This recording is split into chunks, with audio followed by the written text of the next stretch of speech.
Diyos, muli po kami ay nagpapasalamat sa isang pagkakataon na inyong pinagkaloob sa amin. Salamat sa presensya ng bawat isa. At salamat, Panginoon, sa isang pagkakataon na inyong pong ipinagkaloob. At sa pagkakataon ito ay pag-aaralan namin ang inyong banal na salita. At hindi po, Panginoon, na patnubayan at gabayin po ang bawat isa. At sa pamagitan ng inyong banal na Espiritu, ang siyang magpapaintindi sa amin. Kaya sa po namin, pinagkatiwala ang lahat sa pamagitan ng aming Panginoon Jesus. Amen. Amen.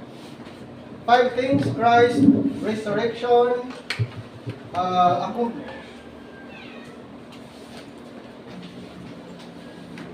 Dito sa 2 Timothy 2:8, remember that Jesus Christ of the seed of David was raised from the dead according to my gospel. So ang Panginoon po natin ay buhay. Hindi po siya nananatili doon sa libingan. Sa 1 Corinthians 15, patunay na ang Panginoon ay talagang siya'y nag-resurrect. Nagpakita siya sa maraming tao. Ibig sabihin, hindi lang isa ang nakakita sa kanya, more than 500. Diba? More than 500. Yun po ay patunay na ang Panginoon ay buhay. Pag isa lang ang nakakita, pwedeng sabihin na hindi totoo. Pero pag more than 500, hindi na po pwedeng sabihin na hindi totoo na siya'y nabuhay. Dito po sa 1 Corinthians 15,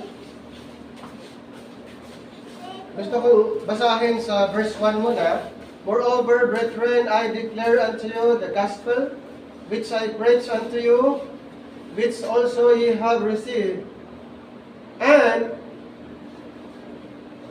wherein ye stand, by which also ye are saved, if ye keep in memory what I preach unto you, unless ye have believed in vain.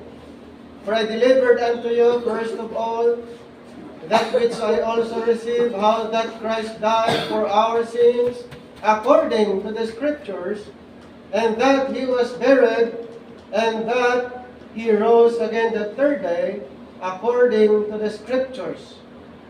And then verse 5, and that he was seen of Cephas, then of the 12.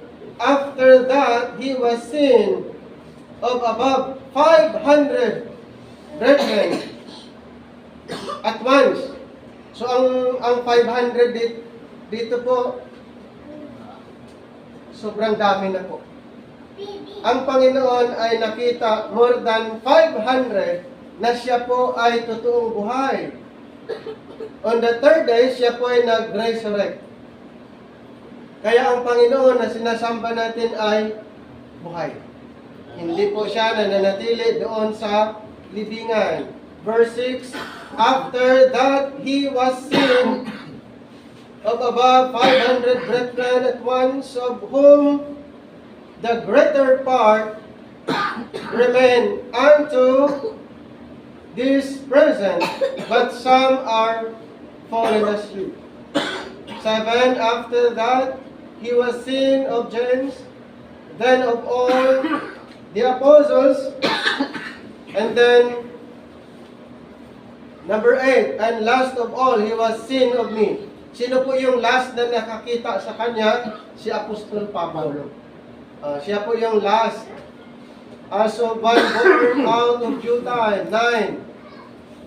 For I am the least of the apostles, that am not meet to be called an apostle, because I persecuted the church of God. So malinaw po mga kapatid, ng Panginoong Hesukristo, siya po ay nag-resurrect. More than 500 mga tao nakakakita, naka-witness sa ating Panginoon na siya ay buhay. Pag hindi po siya buhay, ang ating paniniwala ay hindi po wala pong basihan ang ating paniniwala o pwedeng hindi totoo ang ating paniniwala or pwedeng sabing walang kabuluhan kung ang Panginoon natin ay hindi nag-resurrect. Dito po sa verse 10, but by the grace of God, by the grace of God, I am what I am, and His grace, which was bestowed upon me, was not in vain, but I labored more abundantly than they all, yet not I, but the grace of God which was with me. And then verse 11, therefore, whether it were I or they, so we preach, and so ye believe. So dito po, ipinapangaral ni Apostol Pablo na si Kristo po ay nag-resurrect. Siya po ay nabuhay. Yun po ang kanyang pangangaral dito. Then sa verse 12, now, if Christ has preached that He rose from the dead, how say some among you that there is no resurrection of the dead? So dito po, mayroong tinatawag na argument.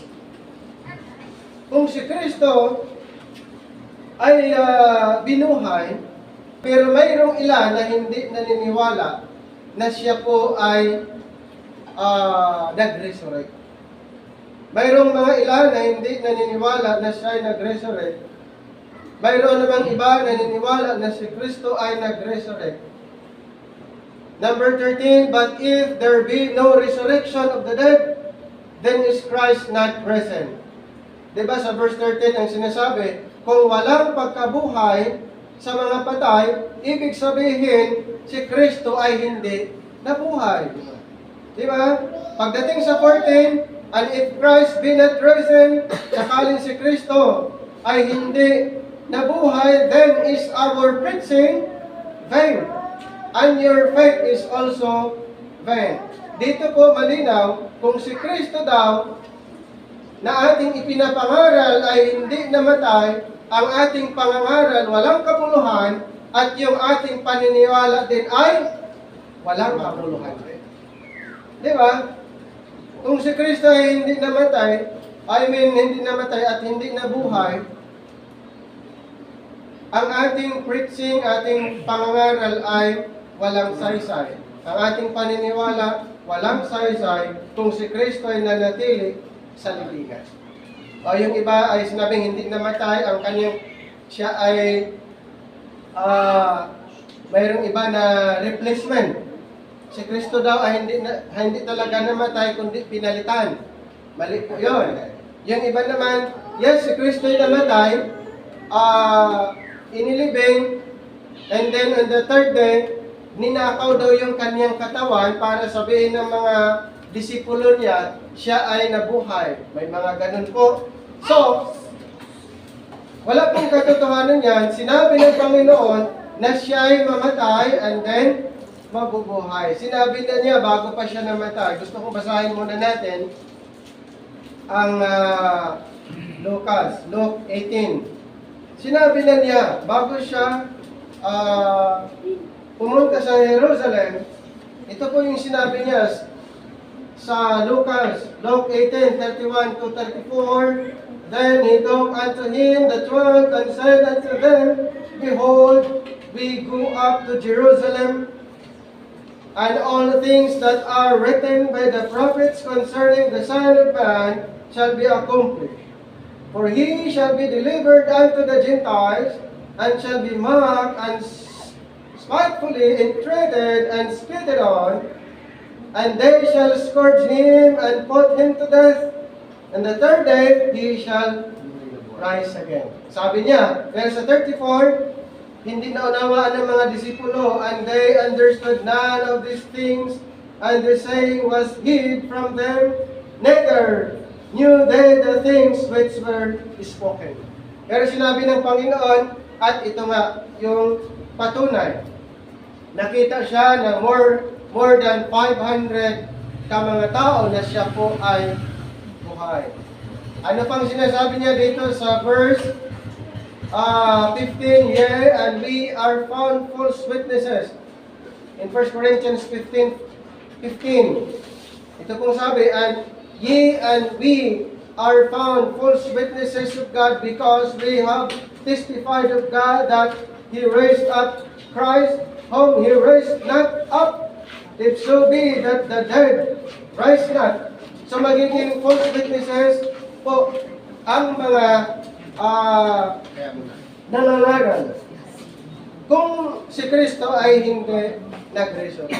So itong ginagawa natin magiging kasinungalingan lamang po kung si Kristo ay hindi totoong nag-resurrect. Anong sinabi sa verse 16? For if the dead rise not, then is not Christ raised.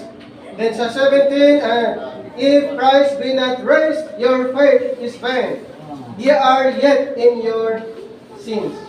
Kung sakali nga na si Kristo ay hindi nag-resurrect, nandoon pa rin tayo sa kasalanan. Namumuhay pa rin tayo sa kasalanan kung si Kristo ay hindi nag-resurrect. At magiging liar ang Panginoon na sinasabi niya na on the third day, siya mag-resurrect, tapos in reality, hindi pala. So, ganun po.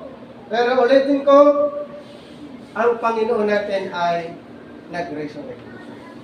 Okay? Kaya, dito sa verse 17, and if Christ be not raised, your faith is vain, ye are yet in your sins, then they also which are fallen asleep in Christ are perished. If in this life only we have hope in Christ, we are all men most miserable. So ganun po ang magiging epekto, resulta kung si Kristo ay hindi totoong nag-resurrect. Dito po sa verse 20, but now is Christ risen from the dead and become the first fruits of them that sleep. Malinaw po ang Panginoong Jesucristo. Maraming mga patunay, mga verses to prove na ang Panginoong Jesucristo siya ay buhay. Ang Panginoon natin ay buhay. Mayroon po tayong 5 bagay na pag-uusapan natin. 5 things Christ's resurrection accomplished. 2 Timothy 2:8, remember that Jesus Christ of the seed of David was raised from the dead according to my gospel. So the bodily resurrection of Christ is fundamental of Christianity. Fundamental of Christianity, yung resurrection ng ating Panginoon. This means, it defines the Christian faith. Kailangan malinaw po sa atin na ang Panginoon natin na sinasamba ay buhay na Panginoon. At ito po yung fundamental truth. 1 Corinthians 15:14, no one can be a Christian without the resurrection. Nakuha yung kwento doon, wala pong magiging Christian believers or grace believers kung wala po yung resurrection na yun. Diba? Maraming mga naniniwala ng ibang God maliban sa ating Panginoon, pero yung God na kanilang pinaniniwalaan ay patay na Diyos. Pero ang Diyos na ating pinaniniwalaan, ang Panginoong Jesucristo na ating pinaniniwalaan ay buhay na Panginoon. Kaya walang magiging Kristiyano, magiging believers without the resurrection of Christ. This may sound severe, but saying anything less neglects what the resurrection of Christ accomplished. So why does Christianity depend on the resurrection of Christ? Mayroon tayong 5 rason o 5 reasons why does Christianity depend on the resurrection of Christ and what does it mean for us. So I'll give you 5 reasons kung bakit ang mga believers ngayon ay nakadepende doon sa resurrection ng ating Panginoon. Ito po ang 5. Reason, number 1, to declare Himself the Son of God. Isa pang reason, payment for sins. Number 3, salvation offered. Then righteousness imputed. Give power of eternal life. Ibig sabihin mga kapatid, kung wala itong resurrection na ito, hindi natin masusumpungan ang mga ito. Hindi natin malalaman ang tungkol sa mga bagay na ito. Ito po yung una, to declare Himself the Son of God. So sa mga kingdom believers, hindi nila ni-recognize ang Panginoon na siya yung Son of God. Kailan po nila pinaniniwalaan na siya yung Son of God? Nung siya ay nag-resort. Nung hindi pa siya namatay, ang Panginoon, nung siya ay nag-ministry, hindi siya ni-recognize na siya yung Son of God. Kailan po pinaniniwalaan ang Panginoong Hesus na siya ay anak ng Diyos? Nung siya ay nag-resurrect. Jesus claimed the ability to raise His own self from the dead in John 2:19. John chapter 2, verse 19. Jesus answered and said, "Unto them destroy this temple, and in 3 days I will raise it up." Ano pong tinutukoy niya dito? Ang tinutukoy niya yung kanyang sarili. Na sa ikatlong araw, pero dito ang tinutukoy niya ay yung templo. Kaya nagulat itong mga Hudyo sa kanyang sinasabi sa verse 20.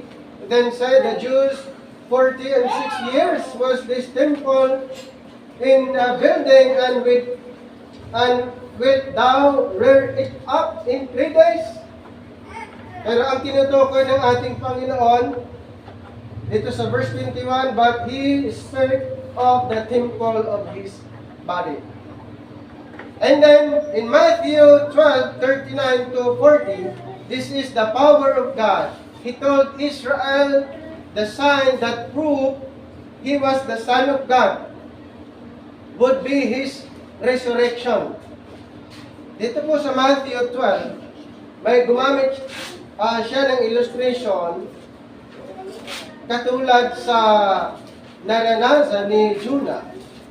Chapter 12, dito po sa 39, ito po yung sinasabi niya, 39 to 40. But he answered and said unto them, and even an adulterous generation seeketh after a sign, and there shall no sign be given to it but the sign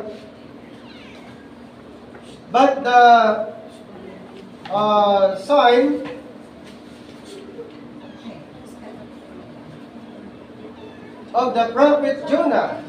40, for as Judas was 3 days and 3 nights in the whale's belly, so shall the Son of Man be 3 days and 3 nights in the heart of the earth.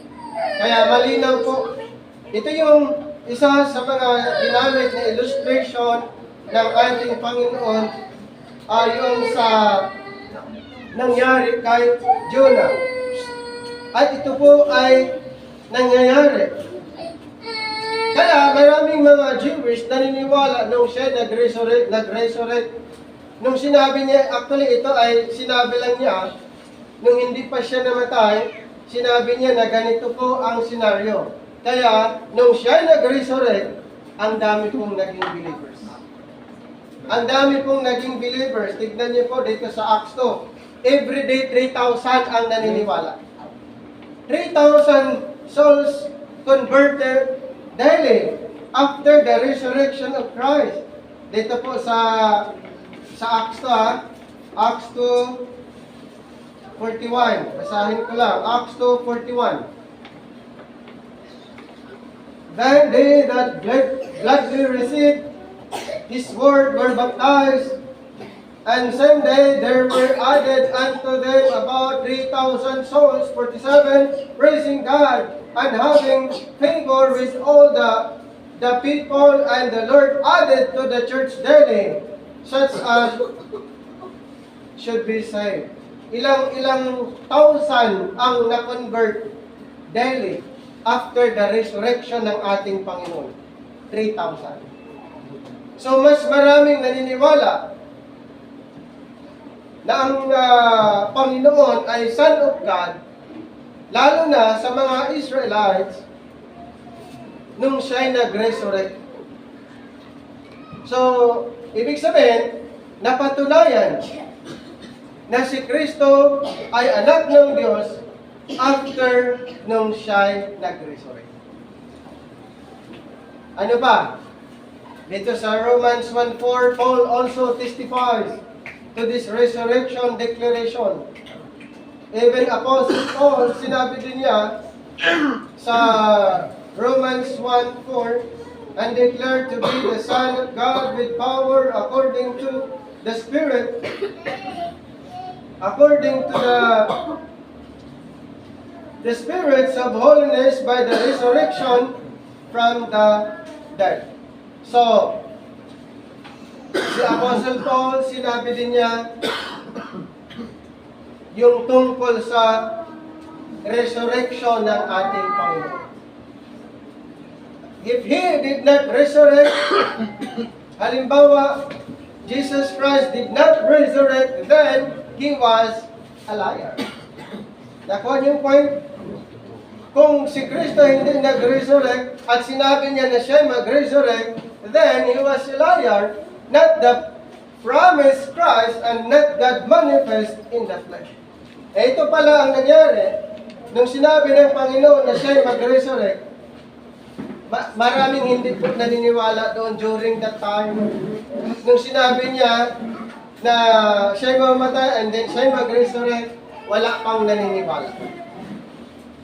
Pero, nung siya nag-resurrect, maging ang kanyang kapatid, yung half-brother, ay naniniwala din sa kanya. Pero during his earthly ministry, hindi to siya pinaniniwalaan, maging ang kanyang mga kapatid. But later on, after his resurrection, ano pong nangyari?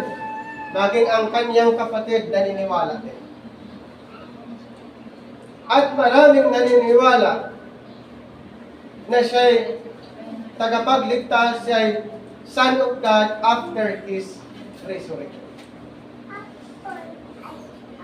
Pangalawa po, pangalawang rason na si Kristo ay nag-resurrect. Para po dito patunayan na siya yung kabayaran ng kasalanan.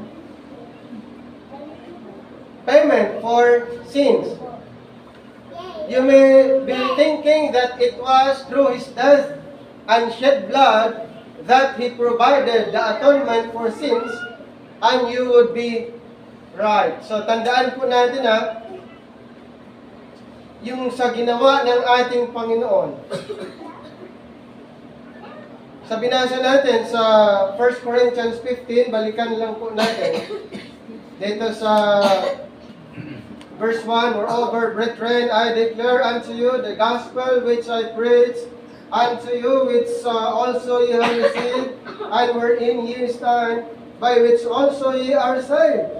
If ye keep in memory what I preach unto you, unless ye have believed in vain. For I delivered unto you first of all that which I also received, how that Christ died for our sins, according to the Scriptures, and that He was buried, and that He rose again the third day, according to the Scriptures. So malinaw po na ang purpose kung bakit ang Panginoon siya'y namatay para po sa kasalanan ng lahat. Okay? Para po doon. Kaya sabi sa binasa natin sa 3, Christ died for our sins. And then, sa verse 4, and that He was buried, and that He rose again that third day according to the Scriptures. However, in 1 Corinthians 15:17, if He did not resurrect, His death would not mean anything. Kung sakali nga, na-mention natin, if Jesus Christ did not resurrect, His death would not mean anything. Parang katulad lang din sa iba na mga tao na parang wala lang yung ginawa ng Panginoon kung siya'y hindi nag-resurrect. The resurrection of Christ not only proved He was the eternal God.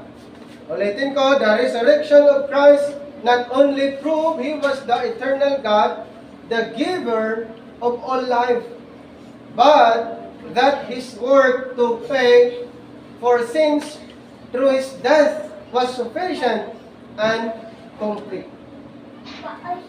Yung ginawa ng Panginoon sa cross ay enough na po para sa atin. Complete na po. Kaya pag-uusapan natin ang regarding sa kaligtasan, tinapos na ng Panginoon. Ang part lang po natin ay maniniwala doon sa kanyang ginawa sa cross. Wala nang, hindi na babalik pa ang Panginoon para mamatay sa kasalanan natin. Hindi na po, minsan lang niyang ginawa. Pero hanggang ngayon, yung kanyang ginawa sa cross ay effective pa rin. May power pa rin na kayang mailigtas ang tao kung ito'y paniniwalaan. Kaya mayroong kantang, there's power in the blood. Mayroong power. Ang dugo ng Panginoon hanggang ngayon na linisin ang kasalanan ng tao. Pero, ang part natin is to believe. Paniwalaan na si Kristo ay namatay para sa atin. Inilibing, and then siya'y nabuhay para tayo ma-justify. So, if He did not resurrect, His death would not mean anything. The resurrection of Christ not only proved He was the eternal God, the giver of all life, but that His work to pay for sins through His death was sufficient and complete. So without resurrection, His death would have been a good effort, but would be like writing a check without money in the bank. It bounces. His resurrection meant the check was cashed. The work was finished. Your sins were not paid in full until Christ rose from the dead. So doon po, nung si Kristo ay nag-resurrect, complete. Pero nung hindi pa siya nag-resurrect, di ba siya yung kabayaran, hindi pa totally.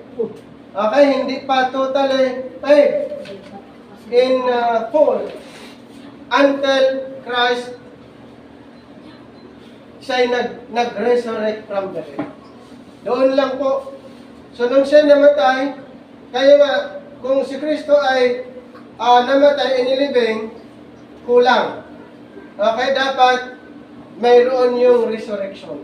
Tama na si Kristo yung kabayaran ng kasalanan ng lahat. Pero kung hindi siya nag-resurrect, hindi po complete yung payment. Okay? Hindi po kompleto yung payment na yun.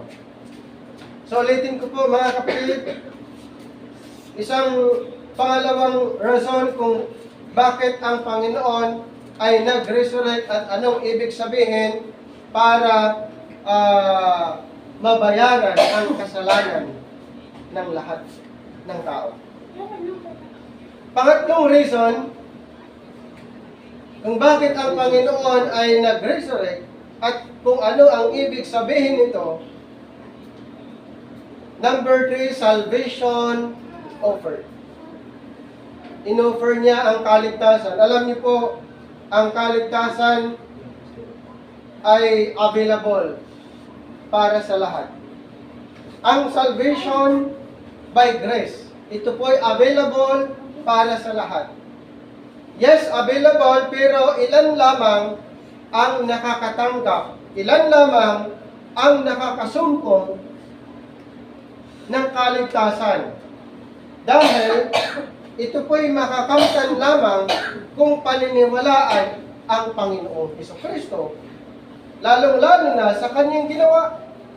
Dito po sa Ephesians chapter 2, Ephesians chapter 2, 8 to 9, for by grace are ye saved through faith, and that not of yourselves, it is the gift of God, not of works, lest any man should boast. So, ang salvation ay sa pamamagitan ng biyaya. Salvation totally by the grace of God. Sino ang gumawa para ang tao ay maligtas? Ang Panginoon. Ang Panginoon ang gumawa para ang tao ay maligtas. Hindi tayo ang gumawa para tayo maligtas. Hindi po enough ang ating ginagawa po, mga kapatid, para iligtas ang sarili natin. Ang Panginoon na mismong gumawa para ang lahat ng maniniwala sa Kanya ay maligtas. Ang tanong, saan ba tayo iniligtas ng Panginoon? Doon po sa parusa. Iniligtas po tayo doon sa darating na puot, parusa ng Panginoon, dahil na-mention po sa lahat ng hindi naniniwala sa Kanya ay mayroon pong kaparusahan. Sino ang gusto ng parusa? Siyempre ayaw natin. Sino ang gusto ng kaligtasan? Lahat gusto. Pero ito po ang kailangan natin para makamtan natin ang kaligtasan, maniwala sa ginawa ng ating Panginoon. Kaya nga sa binasa natin kanina, sa 1 Corinthians 15, 1-4, dapat po paniwalaan ang ebanghelyo na yon kung nais natin magkaroon ng kaligtasan. Jesus Christ is the Savior. If the Savior is still dead, halimbawa, kung alam natin na si Kristo ang tagapagligtas, pero halimbawa, kung si Kristo ay nananatiling patay, then how would you know why He died? Or that He died willingly, or that He died for you. Kaya nga sa 1 Timothy 2:5, Scripture describes Jesus as a mediator. Siya po ay mediator na i-describe sa verse na ito. But if the mediator is dead, paano yung future reconciliation? Imposibleng mangyari kung ang mediator ay nananatiling patay, papaano po yung future reconciliation natin? Nakuha yung point nun? Kaya nga dito sa 2 Corinthians 5, our ministry is to introduce the message of the cross, the message of reconciliation, 2 Corinthians 5:18 to 20, and all things are of God, who hath reconciled us to Himself by Jesus Christ, and hath given to us the ministry of reconciliation, to wit that God was in Christ, reconciling the world unto Himself, not imputing their trespasses unto them, and hath committed unto us the word of reconciliation. 20. Now, then we are ambassadors for Christ, as though God did visit you by us, we pray you in Christ's stead, be ye reconciled to God.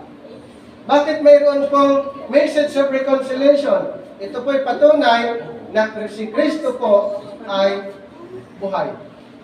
Dahil kung hindi, siya'y nananatiling patay, imposible po na mayroon tayong reconciliation without Christ. Okay? Christ revealed the mystery of the gospel after His resurrection. Ito pong good news, mga kapatid. Doon ibinigay po niya kay Apostol Pablo ang mensahe tungkol sa ginawa niya sa cross. Doon po niya ibinigay. Okay? Ibinigay po ng ating Panginoon kay Apostol Pablo ang mensahe, ang message of reconciliation. Dito po sa Ephesians, chapter 3, verse 1 to 3, for this cause I, Paul, the prisoner of Jesus Christ, for the Gentiles, if ye have heard of the dispensation of the grace of God, which is given me inward, how that by revelation He made known unto me the mystery as I wrote afore in few words.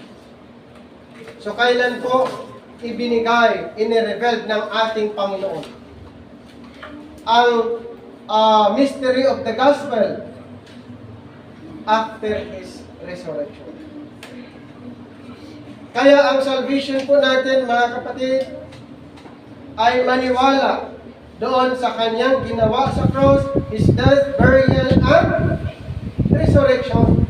At ito tayo ngayon, ipinapangaral natin na ang Panginoon ang ating tagapagligtas. Kung sino maniniwala ay magkakaroon po ng kaligtasan. Nakuha niyo? Christ revealed the mystery of the gospel after His resurrection. Christ could only offer free salvation by grace. Ang kaligtasan po ay libre, ginawa na ng Panginoon. Pero, bakit ayaw ng tao? Christ could only offer free salvation by grace. His work for you through faith if He had already finished the work and He was not dead. If Christ is still dead, then our faith is dead. And so is any hope of salvation. Walang kaligtasan. Wala tayong inaasahan. Totally wala. Baka wala din tayo ngayon kung ang Panginoon hindi nag-resurrect.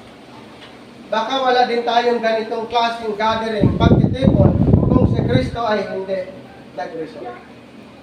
So, bakit tayo na mayroong ganitong gathering at hanggang sa rapture? Yes, dahil inaasahan po natin na makakasama natin ang Panginoon pagpakailanman. Isa pa, papalitan niya ang ating katawan into glorified body. Kasi ang ating katawan ay nakadesign sa panlupa.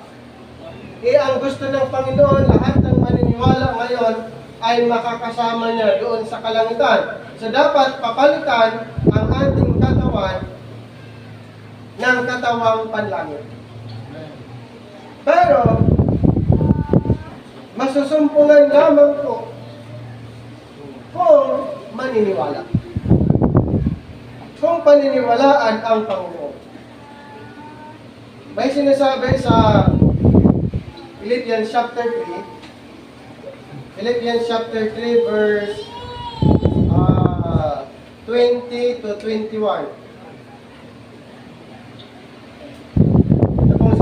Sa verse 20, for our conversation or citizenship is in heaven, from whence also we long for the Savior, the Lord Jesus Christ, who shall change our vile body, that it may be fashioned like unto His glorious body, according to the working whereby He is able even to subdue all things unto Himself. Saan daw ang ating totoong bayan? Sa langit. Ang ating katawan papalitan ng glorified body. heavenly body. So, ang salvation po ay inoffer ng Panginoon by His grace. Libre po ang kaligtasan ito. Ang kailangan lang po natin, paniwalaan ang Panginoon, yung kanyang ginawa sa cross, para makamtan po natin ang libreng kaligtasan. Pang-apat na rason kung bakit ang Panginoon nag-resurrect, at anong ibig sabihin nito? Righteousness imputed. Paano kung hindi nag-resurrect ang Panginoon? Mayroon bang righteousness imputed to those who believe? Wala po. The resurrection of Christ proved His own righteousness after dying for the sins of the world. If He were not perfectly righteous, in so doing, He would not deserve to live again. It is only by His resurrection that His righteousness can be imputed to us. Kung walang resurrection, walang righteousness na mapunta sa atin, or hindi tayo makakasumpong ng katwiran o righteousness without the resurrection of Christ. It is only by His resurrection that His righteousness can be imputed to us. In 2 Corinthians 5:21, the gospel does not stop with our sins being put on Christ. It must finish with His righteousness being imputed to us. Kaya nga ang sinabi sa 2 Corinthians 5:21, for He hath made Him to be sin for us, who knew no sin, that we might be made the righteousness of God in Him. Ito po good news. We are already declared righteous nung ang isang tao naniniwala sa ginawa ng ating Panginoon in His Word. Doon lang po natin masusumpuan ng righteousness, na we are righteous. God declares us righteous nung tayo naniniwala. Pero after His resurrection, nung siya hindi pa nag-resurrect, wala pong imputation of God's righteousness. Without Christ's resurrection, in righteousness, we could never be justified by faith. Kung walang resurrection, mayroon bang justification by faith? Wala. Romans 4:22. Romans chapter 4, verse 22 until 25. And therefore, it was imputed to Him for righteousness. Now it was not written for His sake alone that it was imputed to Him, but for us also, to whom it shall be imputed if we believe on Him that raised up Jesus our Lord from the dead, who was delivered for our offenses and was raised again for our justification. So, tayo po ay na-justify nung siya'y nag-resurrect. Tayo ay ginawang righteous nung siya'y nag-resurrect. At bago ang lahat, dapat maniniwala. Okay? Hindi po tatawagin ng isang tao righteous o say justified without believing on His finished work. Kung wala pong paniniwala doon sa kanyang ginawa, papaano po natin masusumpungan ang righteousness and even justification without believing sa kanyang ginawa? Number 5. Patunay na ang Panginoon nung siya'y nag-resurrect, mayroon pong effect ito sa lahat ng mga naniniwala. Give power of eternal life. Christ's bodily resurrection exhibited the power to raise humanity from the dead. Pangako ng Panginoon. Hindi pwedeng ipinapangaral yung eternal life na siya ay hindi eternal.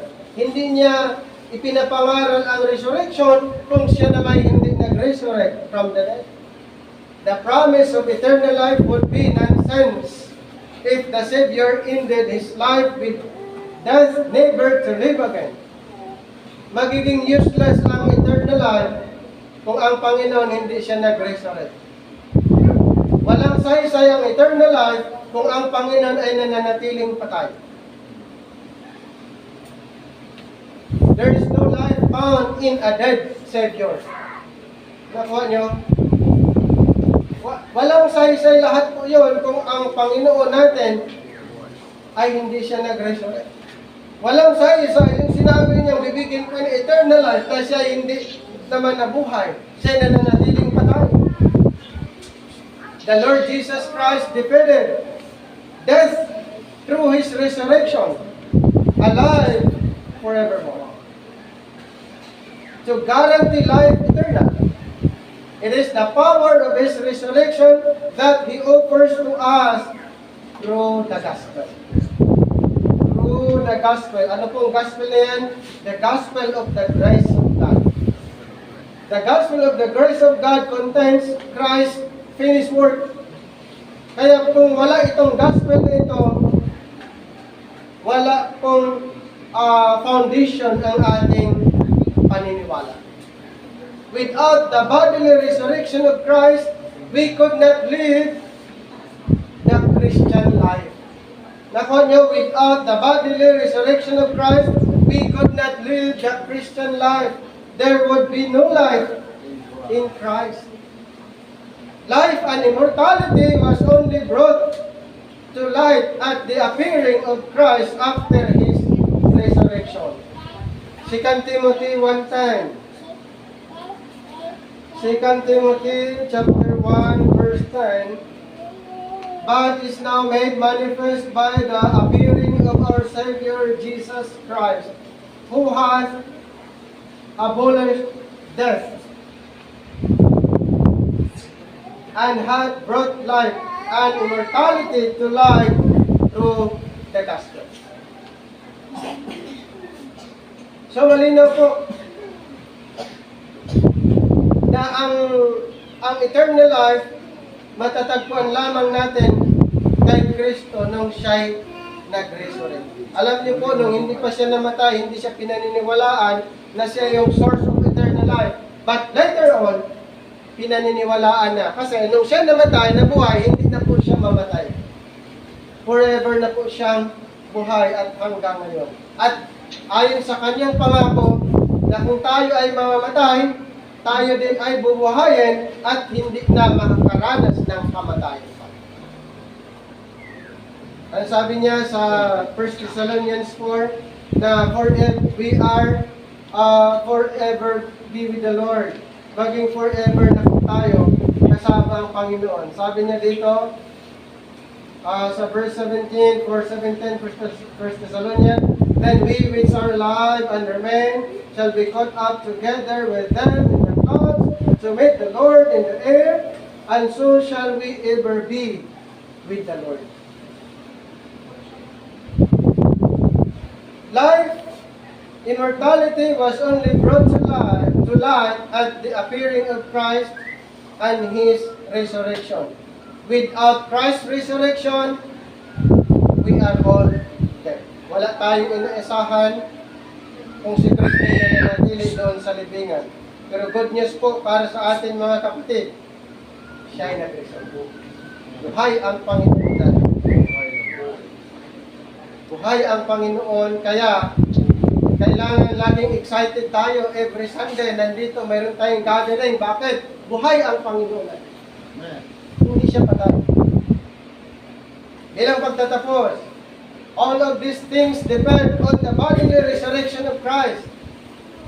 Without these things being accomplished, we do not have any reason to worship Christ.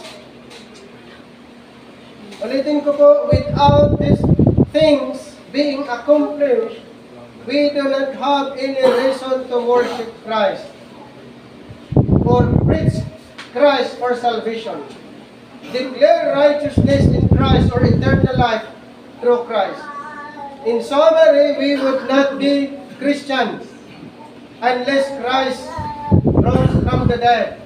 It is no coincidence that most of these reasons are found in the epistles where the mystery of Christ is revealed.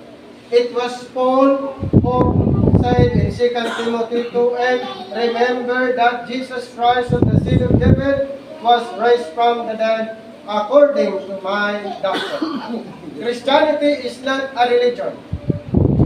Ulitin ko, Christianity is not a religion filled with religious followers of a religious figure. The Christian faith rests on the resurrection. It is by that gospel of the resurrected Christ that we are saved. Amen? Sana po naunawaan nyo ang mga bagay na ito regarding po sa ginawa ng Panginoon. 5 bagay na kanyang na-accomplish nung siya'y nag-resurrect. To declare Himself the Son of God, payment for sins, salvation offered, righteousness imputed, and give power of eternity. So tayo po'y manalangin. Panginoon, maraming salamat sa isang pagkakataon. Salamat sa mensahe. Salamat sa inyong banal na salita. Salamat, Panginoon, sa inyong pangako. Salamat sa kaligtasan na inyo pong ibinigay sa amin. Maraming salamat, Panginoon, at muli po, hiling po namin na pagtubayan po ang bawat isa po sa amin. At sa po namin pinagkakatiwala ang lahat sa pamagitan ng aming Panginoon. Amen. Thank you po. God bless.